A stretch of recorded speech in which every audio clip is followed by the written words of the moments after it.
Billy, darling. Why do you always take the easiest way? That passage should be executed with brilliance. The staccato must be played in double stops. Listen to this.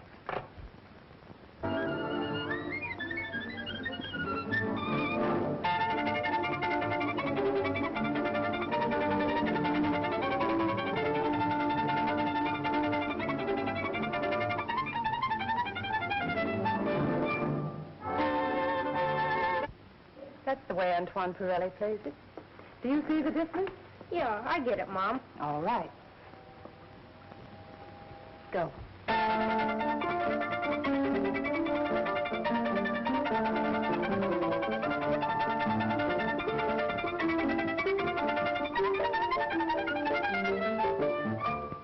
That better, Mom? Splendid. Splendid. That's much better, dear, but you ought to spend a little more time on that passage. Well, I can't practice any more today, Mom. Gotta go to the doctor's place. What do you want done today, sir? Well, let me see. I think the head needs clipping. Well, I did that day before yesterday. Well, you might give it a polish. You know, spiccato with no stops. Okay. Let's have a look at that forehead. It's coming along all right. Guess I'll have to make a rule. No more walking on picket fences. Yeah, else buy him a football helmet. You certainly work hard thinking up things for him to do. Happy birthday, Mary. Thank you. Oh, you angel. More Pirelli records. Oh, Well, he seems to be your pet conductor. he's the best in the world, I think. Let's play them, shall we? Sure.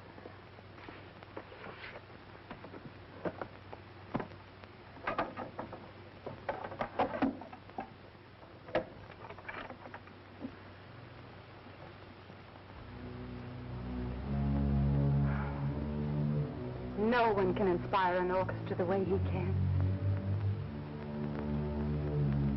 Sweet of you. But you shouldn't spend money on me like this. Oh, don't be silly. There ought to be a half a dozen men spending money on you. I wish you'd throw this thing away and give some other man a chance. Am I by any chance getting a proposal? I wish you were, but I'm too old, worse luck. Oh, but seriously, Mary, you ought to have a man to look after you. Perhaps I will someday if I ever find a man as fascinating as John.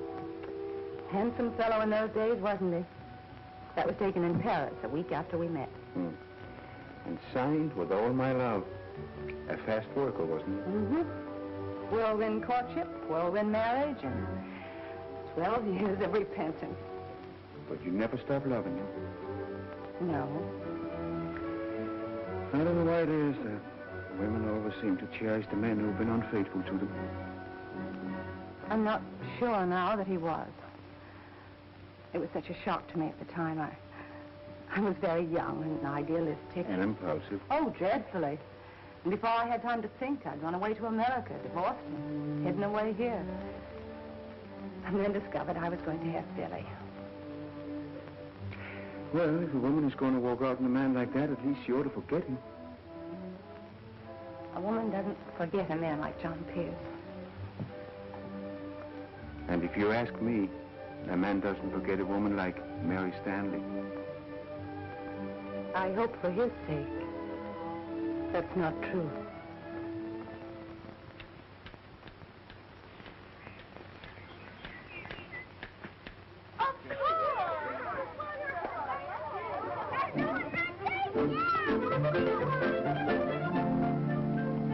Look out! You're flooding it.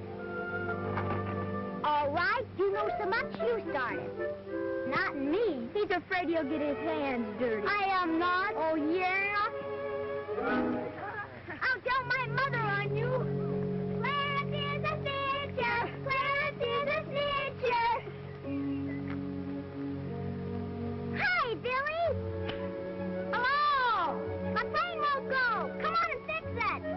Can't. Gotta work. All right. Then I'll let Red fix it. Go ahead. See if I care. It's not getting a gas. Sounds like the condenser to me. They tried the spark. That's just a point. Maybe it got a loose ground connection. Look at the ground. ground. I guess Billy knows. Sure, Billy knows everything.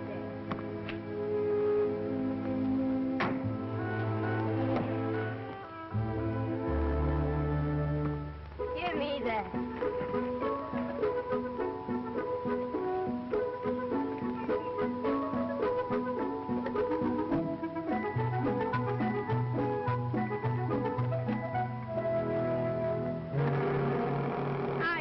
The ground connection.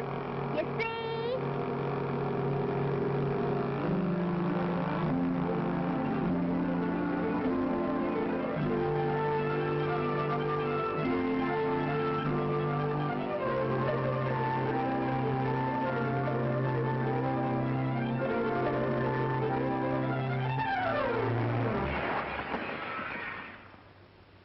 Gee, I gotta take my music lesson.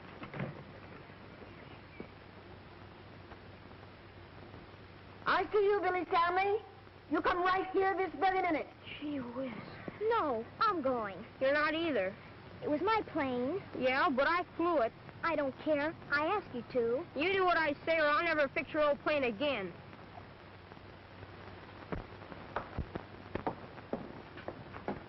Now, see here, young man. I've had enough of this. Yes, sir. That's the fourth window that's been broken this summer, and it's got to stop. Do you understand? Yes, sir. Well, what's all the shooting for this time? I just broke a window with this. Yes, and this time he's got to pay for it. I thought you were clipping the hedge. Well, I was, but I stopped for just a minute. I just wonder if you weren't taking in a little too much territory. Huh? Now, if you put the rudder a little more to the left, wouldn't it fly in a tighter circle and land right back on the field? Gee, that's right. I don't like to interrupt your scientific observations, Doctor, but who's going to pay for the window? Oh, yes, yeah. That's right. Let me see, one pane of glass. That's about 5 cents, isn't it? 20 cents? As much as that? Well, of course, we'll have to take it out of Billy's wages at the rate of about 5 cents a week. Oh, by the way, it's payday, isn't it? Yes, sir. Well, oh, I've only got a quarter. Afraid I can't make change. We'll start the deductions next week. I can make the change, Doctor. Here's a couple of dimes. You'd only get a nickel if I had my way. I guess you'll remember about that left rudder the next time. I sure will.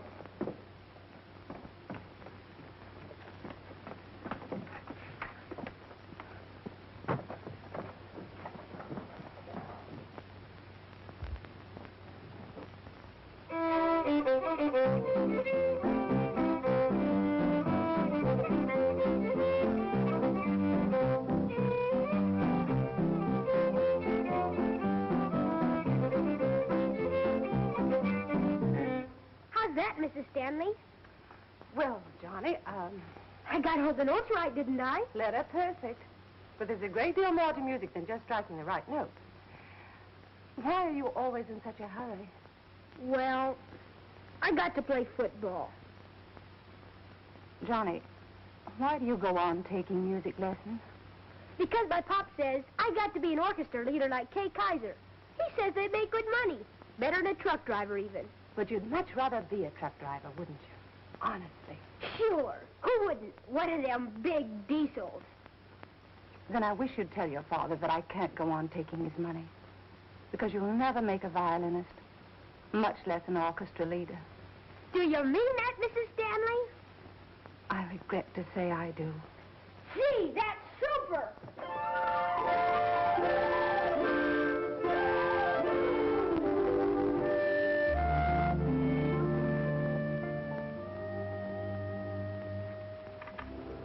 Sorry, Mom.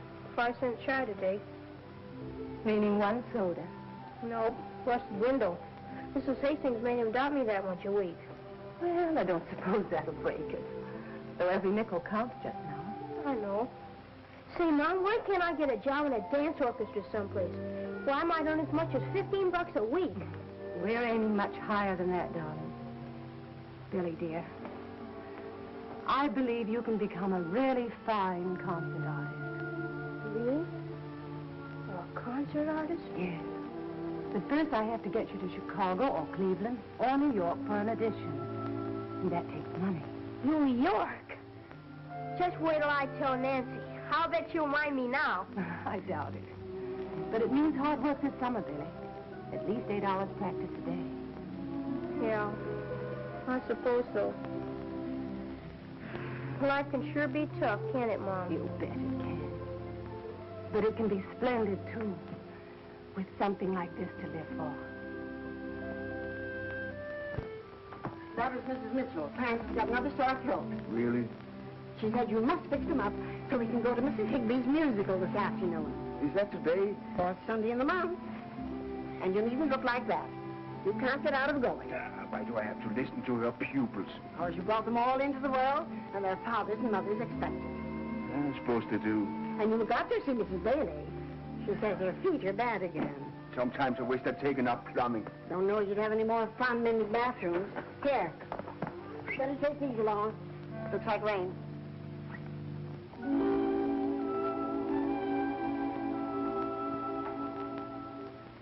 I didn't know what to do, Doctor, so I rubbed his throat with goose grease and bound it up with flannel. That's a good old-fashioned remedy. Oh. Good morning, Clarence. Good morning, Doctor. Oh, Mother, I'm not that sick. Mother's worried about her darling boy. He's been having these attacks regularly, Doctor, about once a week. Oh, he has? When did he begin to feel bad? About an hour ago. I see. You might get me a glass of water, Mrs. Mitchell. Yes, Doctor.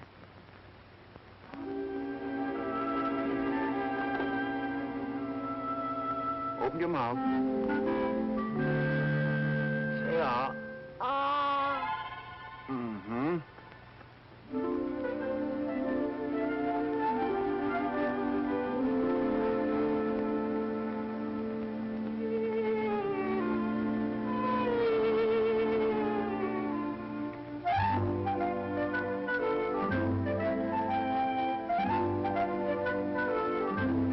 Open your mouth.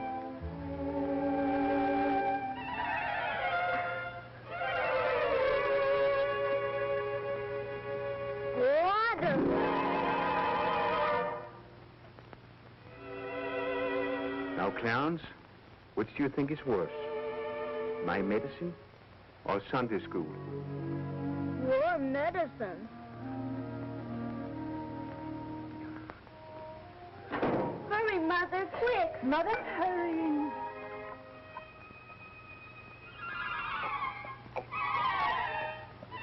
I do hope you'll be all right for the music hour this afternoon. Wouldn't surprise me if he felt fine by that time. Goodbye, Clarence. Clarence seems awfully delicate. Well, maybe he's too clean. Too clean. For a boy his age. Doctor, you're not serious. There's nothing wrong with Clarence that a little dirt wouldn't cure.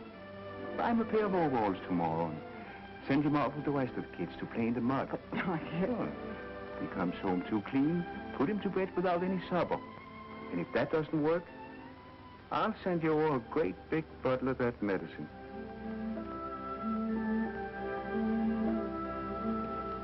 I'll have all the ridiculous prescriptions.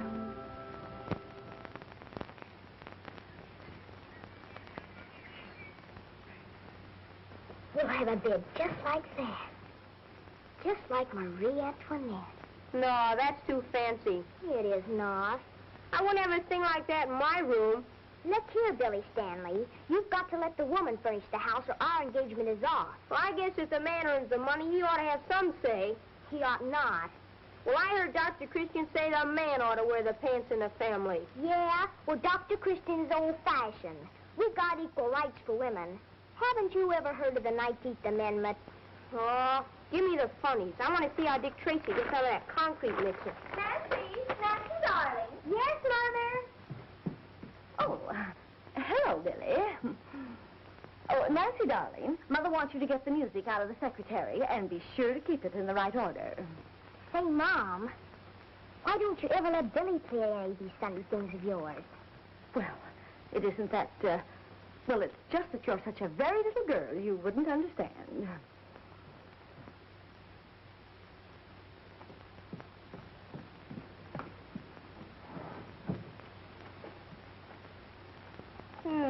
Mr. Clarence is going to play this on his sax. I bet that'll be good. Well, they even got Clarence in the funny papers. Give me that.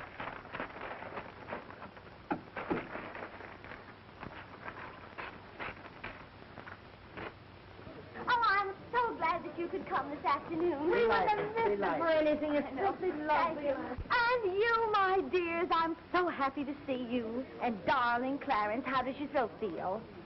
Oh, it's all right now. My dear Mrs. Higbee, what do you think Dr. Christian prescribed for Clarence's sore throat? Dirt. Oh, hello, Dr. Christian. I'm so happy to see you here. And my dear Mr. Stanley, I'm afraid you may not consider my little concert up to your critical standards. But in the matter of music, we hope that quantity will make up for quality. I'm sure it will.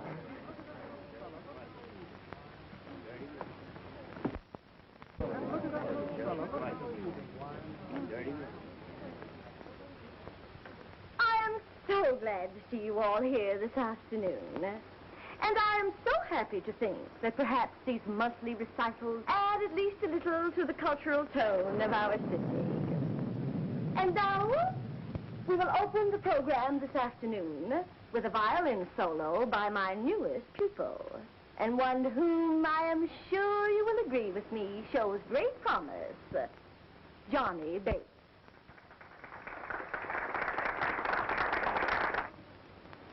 I thought Johnny was one of your pupils. He was. Why did he leave you? I advised him to give up music.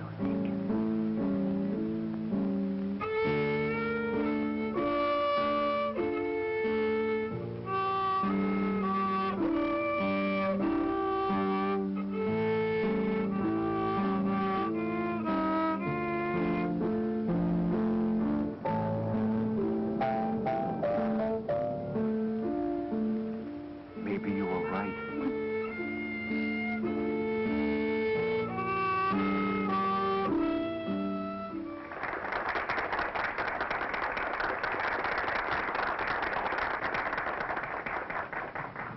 And friends, if you will pardon me for saying so, we now come to the pièce de résistance of our little soirée.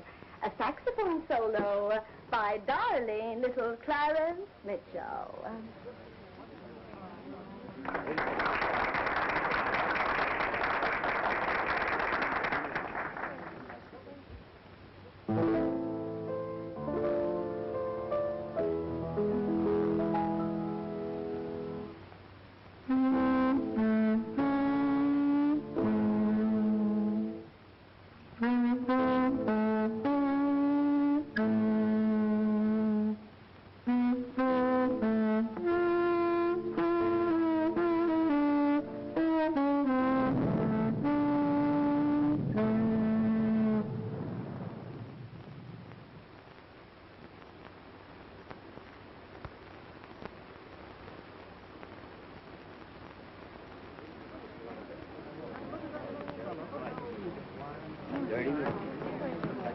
Well, of all things.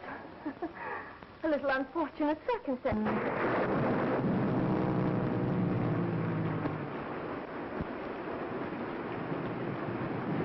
15-2, 4, and a pair of 6. My crib.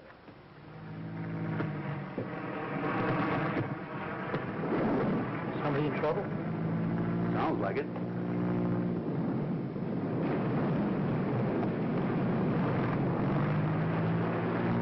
You'll need more field than that.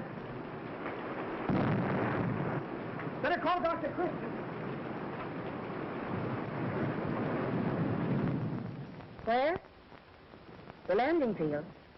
All right, I'll call him right away. Landing field? I'll go right out.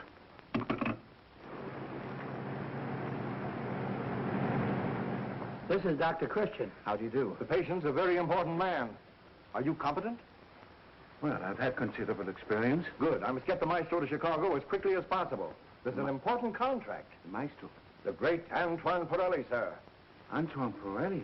Well, we can't have anything happen to him. He's our favorite conductor here, boss. I don't think I'm badly hurt, Doctor. Just shaken up a bit.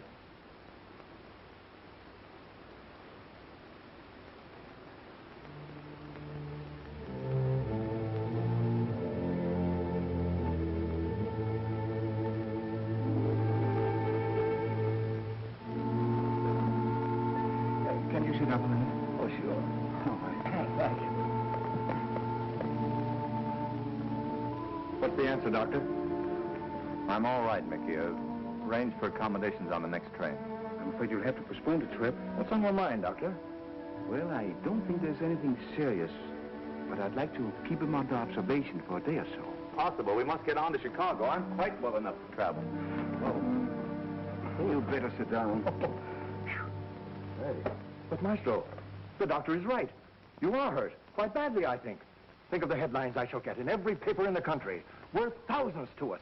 Flying Maestro crashes. Is there a decent hotel, Doctor? We think so. Good. We'll take the largest suite. There'll be flowers all over the place and nurses. And the newsreel cameramen will come and find the Maestro with a beautiful bandage on his head. There'll be at least one nurse. River's End, 7-9. And, Doctor, about that nurse, please. One who photographs well. No old battle axes. I think you'll find her quite satisfactory. Hello, Mary. Give me a hand, will you? Sure.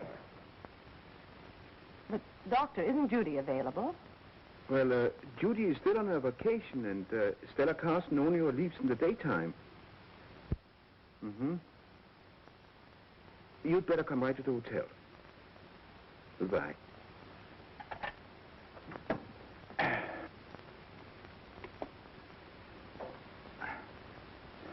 This will make you sleep. Thank you, Doctor. And when you wake up, I think you're going to feel very much better. Hello, Gladys. This is Mickey. I'm speaking from a little bird called River's End. I'm sorry to say we've had a slight accident.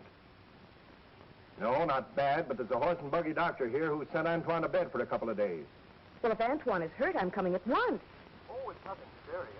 But I just called to warn you not to believe anything you read in the papers. It's just a little ballyhoo. And tell your father and the broadcasting people that we'll be a couple of days late for rehearsal. Hello, Mary. Hello. I hope you're feeling quite fit. Of course. What is it, Doctor?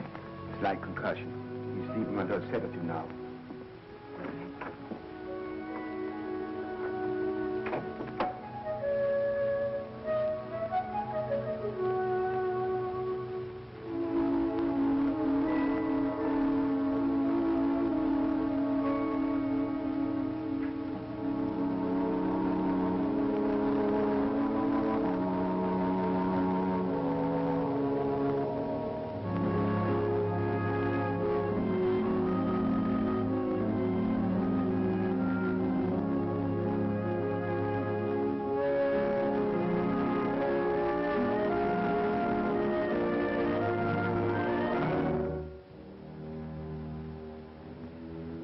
I know you meant it kindly, but I can't take this case, Doctor. Why not? Don't you see it? It's Billy. John must have 1,000 other interests by this time. I don't know how he feels about me now. You can't, Mary, unless you try to find out. But he'd find out about Billy. That's one secret I couldn't keep.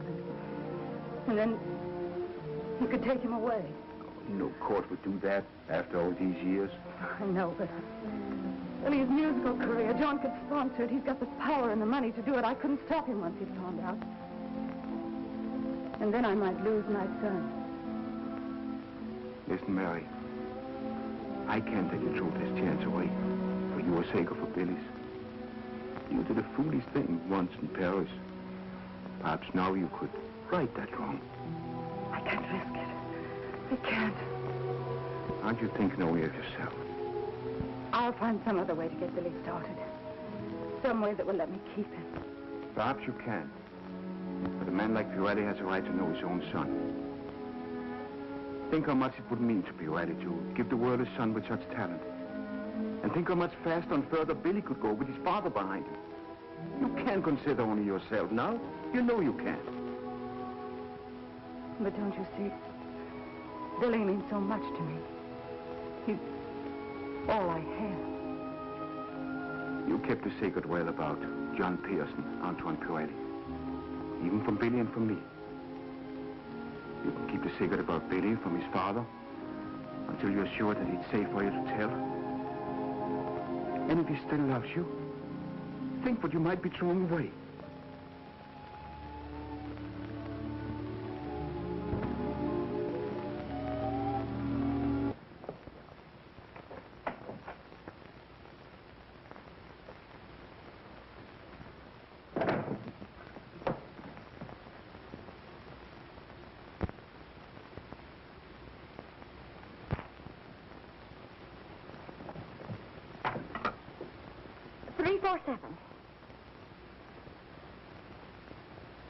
Mrs. Bates, have Johnny get up, put on a Sunday suit, and come to me at once.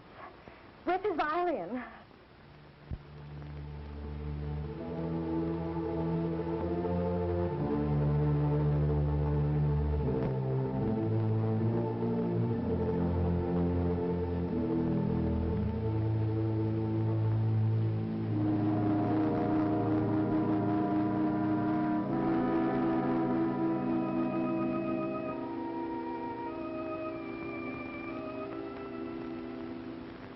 Morning, nurse. Pardon me.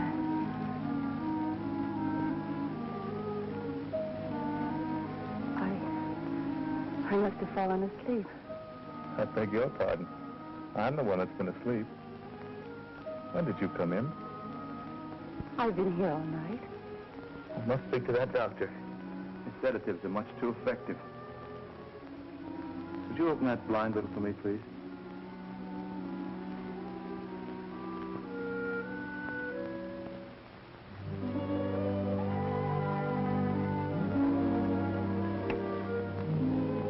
You're just as beautiful as ever. And you haven't changed a bit. Ironical, isn't it? Looking back now.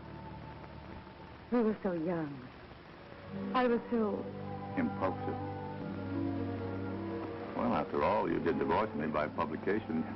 You didn't even give me a chance to defend myself. But I suppose I deserved it. Perhaps you'd better relax now.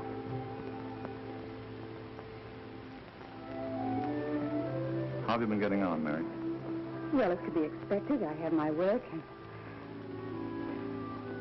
I find a certain amount of happiness in it. Good morning. Good morning, Doctor. I brought Miss Carson to relieve Mary. And by the look of things, it's about time.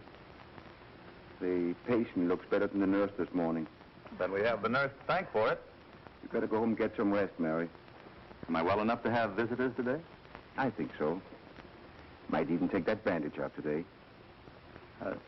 Dr. Christian, I'm not very familiar with the ethics of medicine, but is there anything in the code to prevent a nurse who is off duty from returning to the sick room as a visitor? Well, in certain cases, I prescribe it. You will come back soon? Yes, John.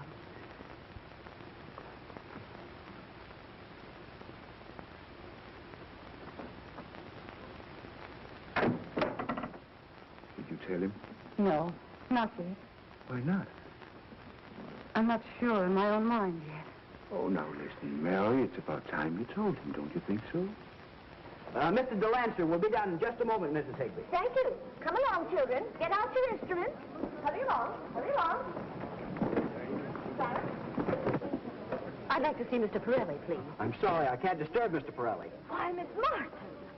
Mrs. Higby, you came all the way from Century City. Why not? I have just as much right. I think not. After all, Mr. Pirelli fell in River's End. So these are the little musical aspirants, eh? Are you Mr. Delancey? Yes, I have the honor to serve the maestro as business manager. Then you can arrange an audition. Yes, an audition? I have several pupils of exceptional promise. So have I. Well, ladies, I'm sure your little charges are talented, but unfortunately, the maestro has had to make a rule. He cannot give auditions. Oh, but surely just this once. Yes, just this once. I'm sorry, ladies. The rule is never broken. Good day. Well, we'll just have to go back home again, children. Yes, I suppose there's nothing else to do. Come on.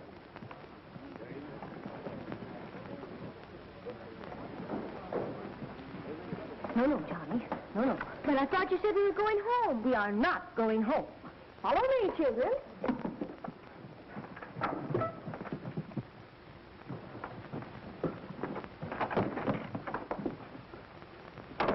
Mary Stanley, how like you to push your way in there.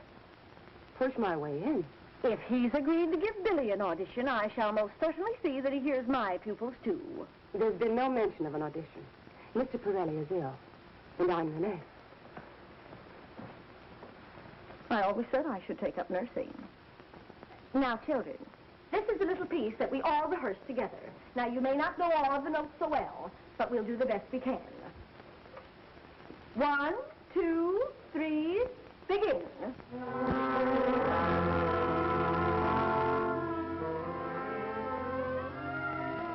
For pity's sake, what's that? Sounds to me like Mrs. Higby. Who? Our local musical impresario. I understand, Doctor. That is what the Hepcats call a clam bake. I was trying to stop it. No violence, Doctor. Just give him one of your sleeping pills.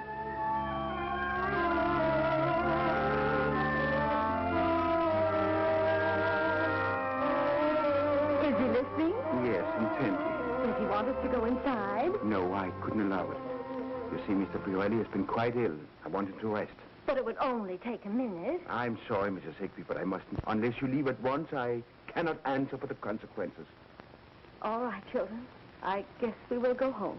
Well, you can at least tell your parents that you've been hurt by the great Anton Pirelli. Of course! Come on, children. Come along. It was fine.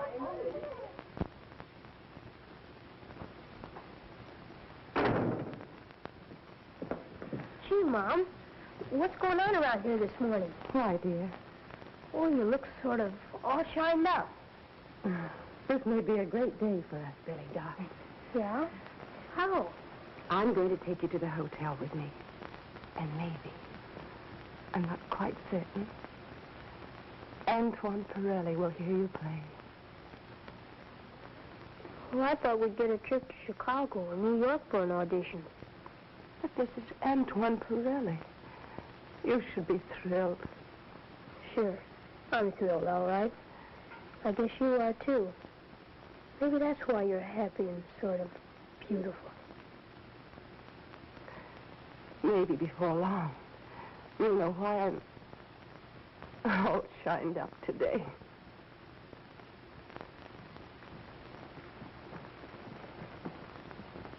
Now, you wait here, Billy, until I call you. Okay, Mom. And wish me luck, darling. So very much depends on these next few minutes. All right. I'll keep my fingers crossed.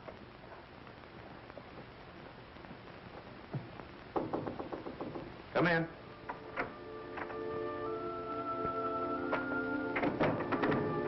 You were a long time. Not long for a woman, John. Oh, Mary, it's good to hear your voice again. Is it? To think after searching all over the world for you. The doctor gives me a sleeping pill, and I wake up, and there you are, sitting beside me. This morning you told me you were not quite happy. Mary, darling, I haven't known a single happy hour. Not really happy since you left me. I believe you, John. John, I have a favor to ask you. You name it. I have a very talented pupil. Pupil? Yes, with a touch of your genius. I'd like you to hear him play. Oh, of course. Well, let's not talk of pupils and prodigies. We have ourselves to talk about. What? He's downstairs right now. I'm Gladys McClellan, and I telephoned you for a reservation. Yes, Miss McClellan. You have Suite C right across from Mr. Pirelli. Thank you. Well, I must. But I warn you, I'm only doing it to humor you.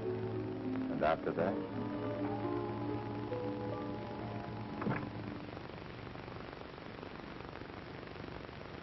Darling. I see you're not too badly hurt. Nothing serious? That's the moment I got your call, and evidently I arrived just in time. Gladys, this is Mary. How do you do, my dear? Antoine is so devastating, isn't he? And the past master in the old continental custom of kissing the hand. But you mustn't take him too seriously. I've suspected him of having a number of these little excursions since we've met. But I'm going to marry the man in 2 weeks, so I think it's time you called a halt.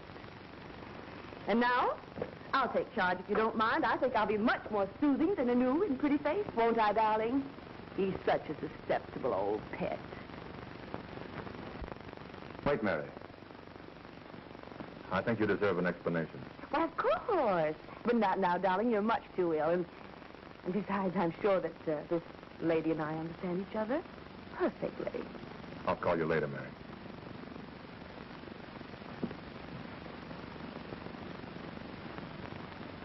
Oh, really, Antoine. I've always suspected I couldn't trust you out of my sight. But to flirt like this with a little country girl. That little country girl, as you call her, the woman I married in Paris 12 years ago.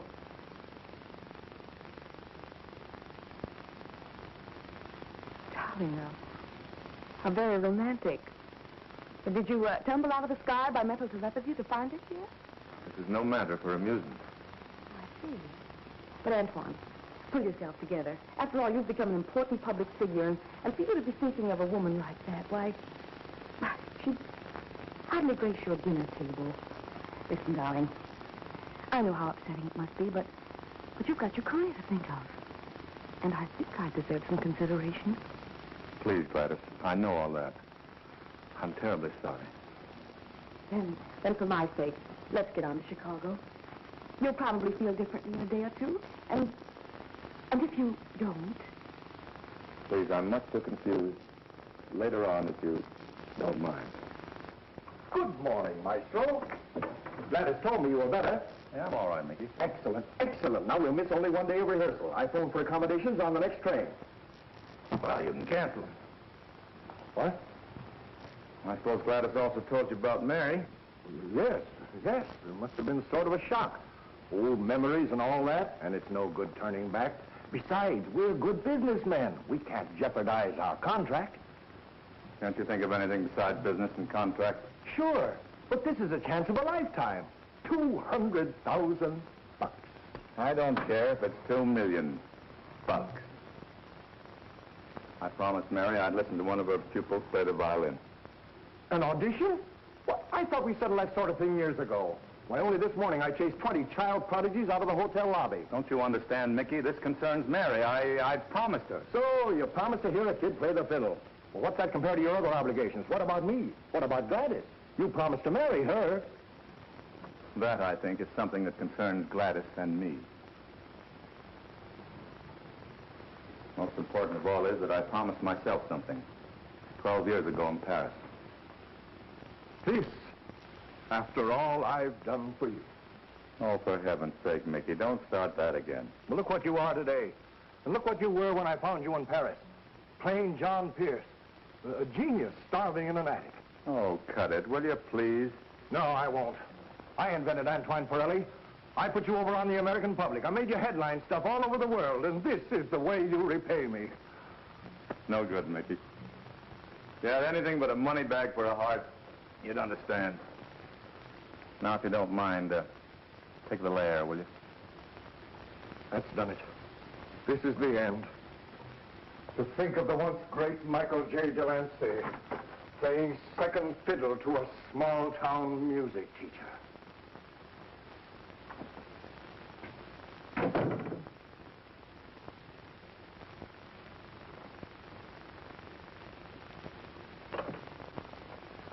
Send up a double brandy, quick. Make it 2. Make it 2. I'd like to talk to Mrs. John Pierce. You got the number for me, please. Oh, there's no Mrs. John Pierce in the directory, sir. Really? But she lives here. She came here on my case last night. Oh, that was Mrs. Stanley, sir. Mrs. Stanley? Are you sure? Yes, sir. She nurses for Dr. Christian. Well, get her for me, please. Yes, sir.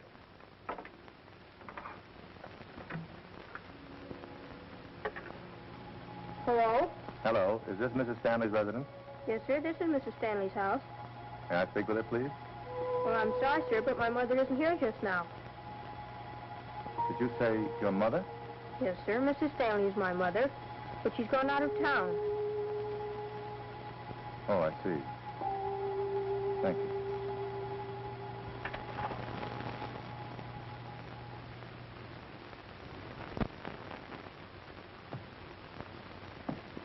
Hello, Doctor. Hello, Bailey. What are you doing around here? Did you forget that this is your day off? No. I just thought... Well, Mother went out of town for a few days. Out of town? Why? I don't know. We went to the hotel for an audition, and pretty soon Mother came down looking awful sick, and we went home. Well, didn't she give an explanation? No. She just cried like anything, and said she had to go away. Well, you'd better stay here, Bailey, until she returns. Run along upstairs. Take the spare room. Thanks. It's all in the papers, Doctor.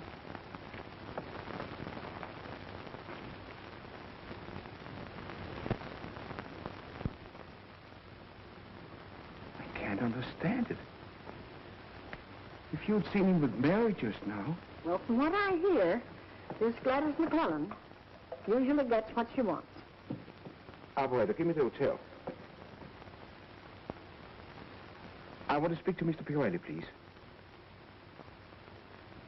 I see. Thank you. You've checked out. She called me. Thought so. Well, I guess that finishes that.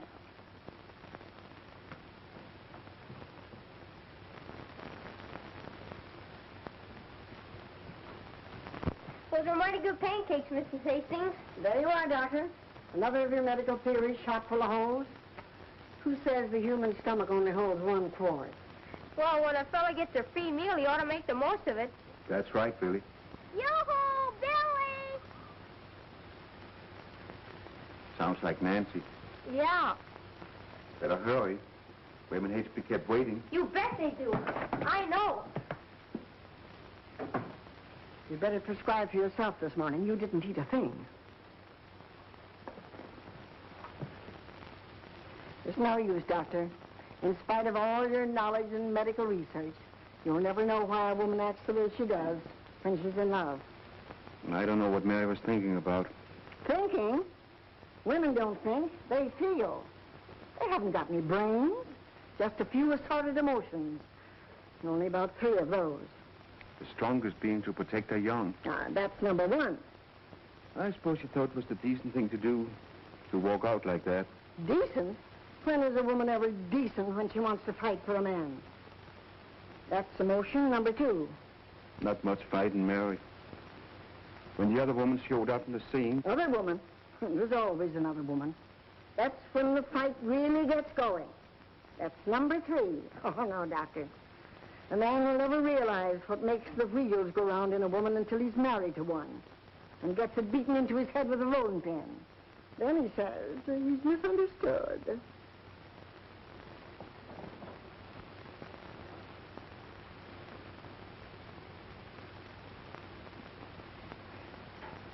A boy like that has the right to know his own father. And a man like John Pierce has the right to know he has a son. Well, why don't you stop worrying and do something about it? You're Billy's godfather. So I am. How much money have I got in the bank? Oh, about $136. And we need it all for bills. It's not going to be used for bills. Well, what are you going to do? Gamble. For big stakes. Billy. Billy. Go home and put your Sunday suit on. We're going to Chicago. Chicago? Me too? No, dear, not this time. Maybe we'll bring you a present. What would you like? A new slingshot. Run home and pack a bag. Know how? Of course he doesn't. I'll have to do it for him. Come on, you.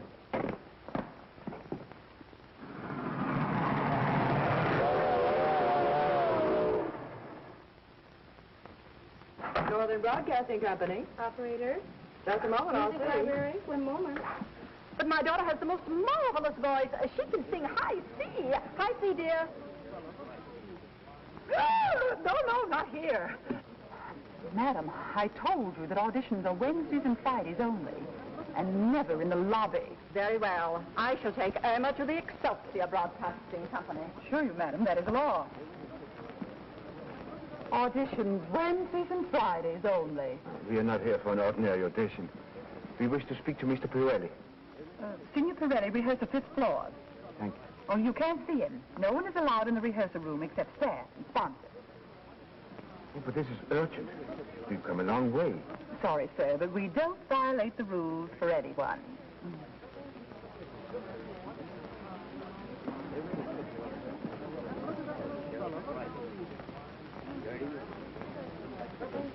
An appearance is required for all elevators, and the stairway doors are locked on all landings.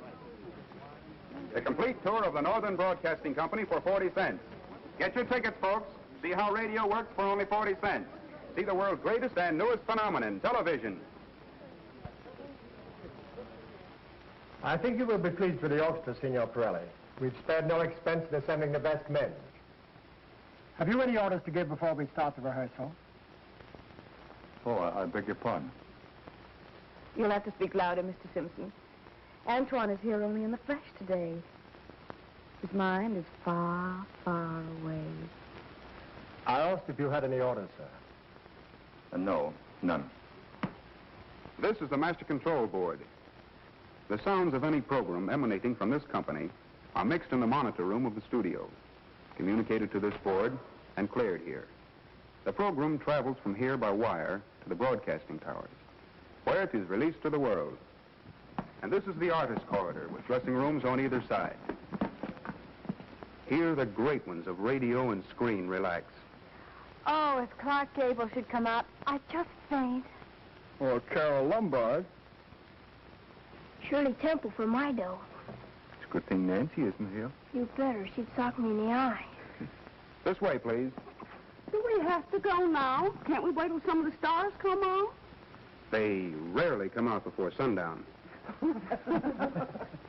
May I present Mr. Mortimer Effington, who will give you a practical demonstration of a few sound effects used in radio broadcasting. Ladies and gentlemen, most common among sound effects is the opening and closing of a door. Now, this is one effect that is utterly impossible to fake in any manner, shape, or form. Now, when you hear a door opening and closing on a radio program, you can rest assured it is a door. Door opening, door closing. And now the sound effect of soldiers marching. Now, you see, as the soldiers march, we have a little carriage solder so they come in the sound effects to bring all the types of sound. We spade it, hazardous great. Formerly, we only had 2 rows of pegs, then we added 1 more row, you know, since conscription. Now we have the horse's hoof. This is the calibrated painted. Now watch the capsule. That's the gallop of the horse when they created horses. Now the milkman early in the morning brings in the milk to celebrate. Of course, they praise the horse. You hear him when he says, open the window where you are, place the paint. The camera. And now the most difficult of all sound effects to achieve, the opening and closing of elevator doors.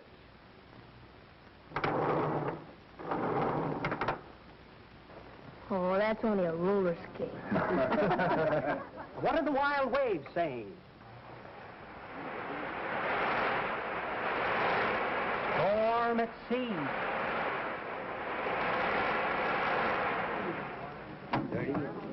Now that effect is achieved by BB shots and a drum head. That's why we search all little boys and make them check their air rifles at the front door. You understand that all sounds are not created manually. You have to go and see the parts of the phonograph records, and we just gotta play the device. Now the airplane zooming and zooming. Must be something wrong with the cat. Now, if you want a battle scene, all you got to do is save the photo and put it right in the case of space. So we can buy some of the whole of needles and puts all the sound effects today to me. So far into the night. And this little instrument, the champagne cork popping. Why be a cheapskate? Let's throw a party.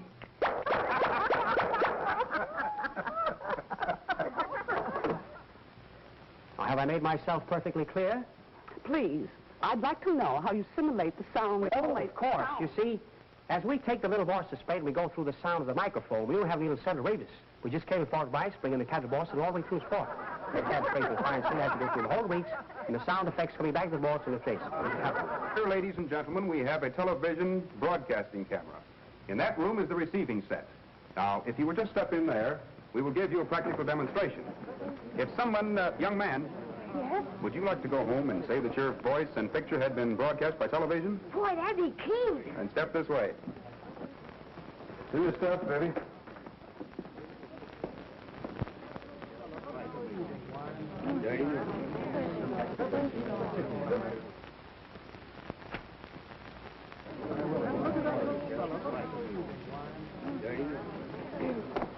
Well, I don't know what to say, but I'm mighty glad to be here.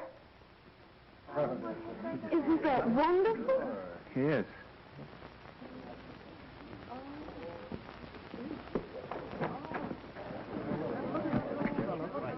Well, I don't see anything.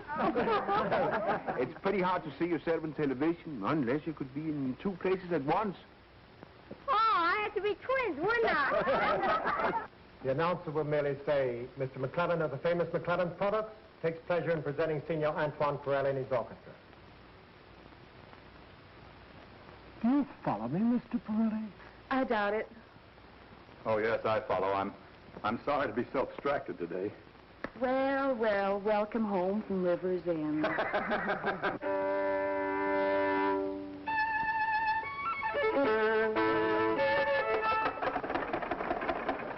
Weingarten, I'm in luck to have you with me. A great privilege, senor. Cautious idol, my dear fellow. It's a long time since we played together. Not since our fighting days. That's right. All right, gentlemen. We'll start with the letter B, second movement. On your left, we have Studio I, where rehearsals are now in progress for the McClellan Symphony Hour. Antoine Pirelli conducting. Here is a room for the relaxation of the personnel of the broadcasting company. Down this way, we have the publicity department, where the stories of the stars are sent out to the press. What are we playing, Doctor? Cops and robbers? Listen, Billy.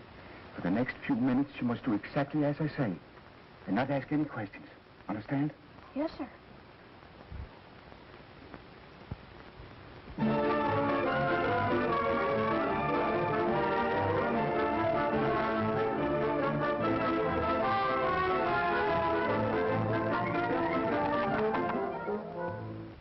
Let's try it again, gentlemen. This time, just a little lighter on the staccato. All right? Let it be. You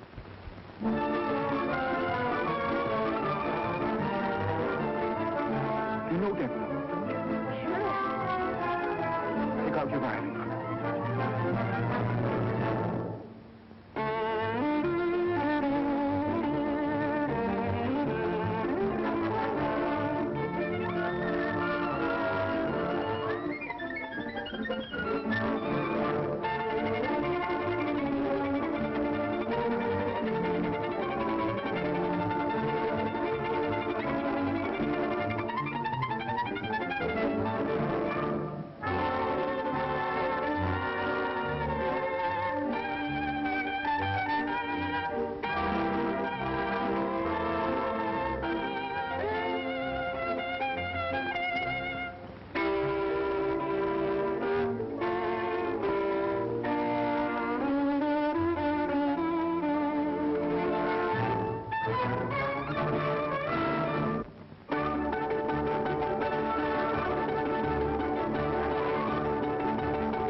Where did you learn to play that passage like that, my boy?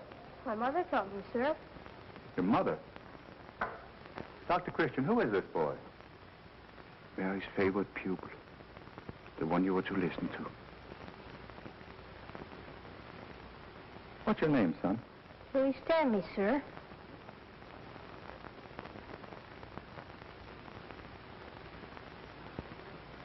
That's what he's called in River's End. But his real name is William Pierce. William Pierce?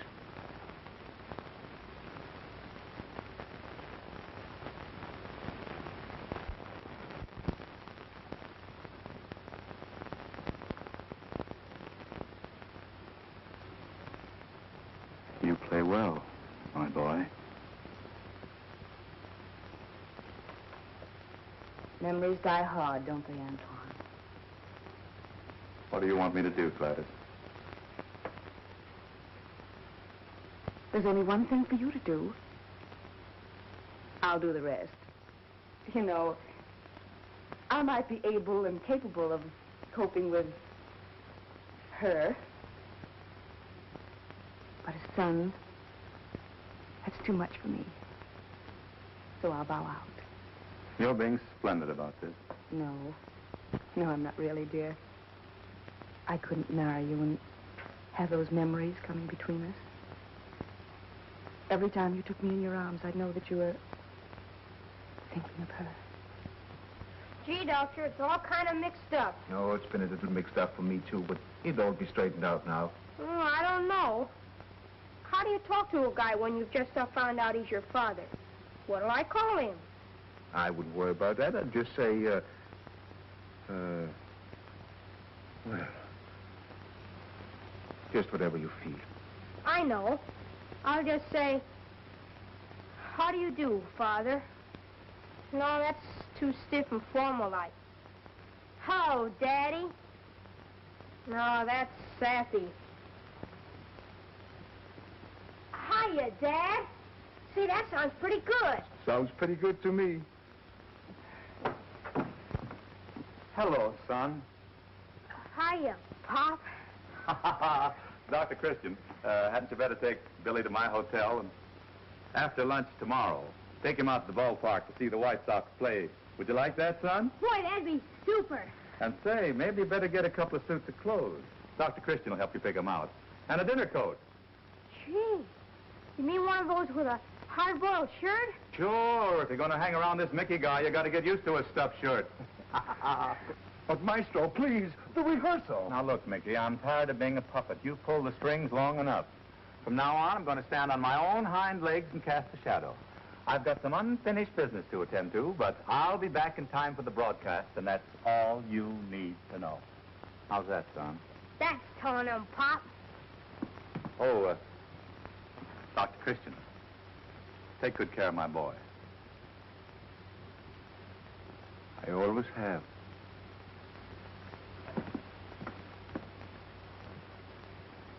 The McClellan Company presents tonight the first in a series of symphonic broadcasts conducted by Antoine Pirelli.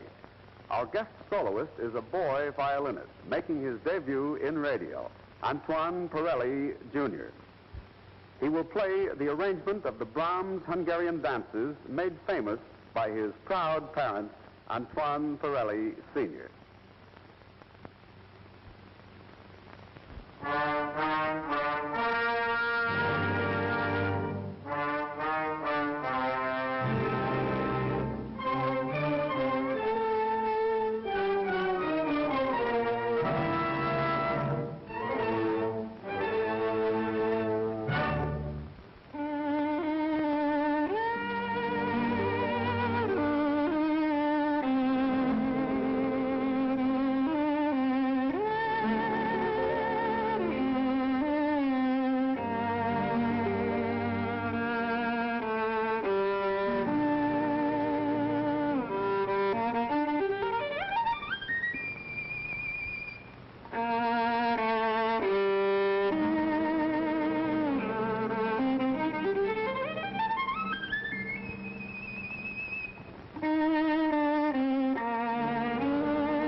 Billy was a genius.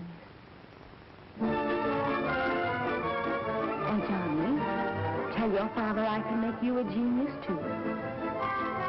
With a few extra lessons.